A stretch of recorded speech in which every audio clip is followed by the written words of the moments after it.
Доколку се помести датумот на изборите закажани за 24 април, во тој случај нема да се формира техничка влада, а договорот од Пршино нема да важи. Ова е ставот на владеачката ВМРО-ДПМН пред посетата на еврокомесарот Јоханес Хан и пред договореното повлекување на Никола Груевски од премиерската функција.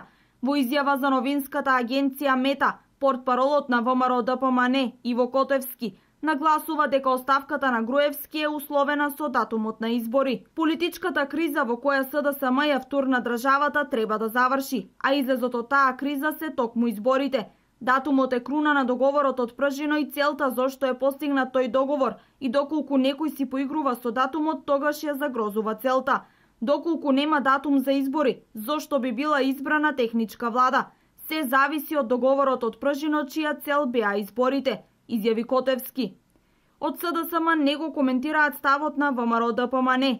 Извори од владеачката партија велат дека Груевски не сака да поднесе оставка додека не добие гаранции дека датумот на изборите не се поместува. Инаку лидерите и партиските тимови се подготвуваат на средбата со Хан да информираат што е спроведено или не е спроведено од договорот и кога сосема сигурно ќе бидат изнесени бројни обвинувања на сметка на политичкиот противник за криминал и обструкции на политичкиот противник.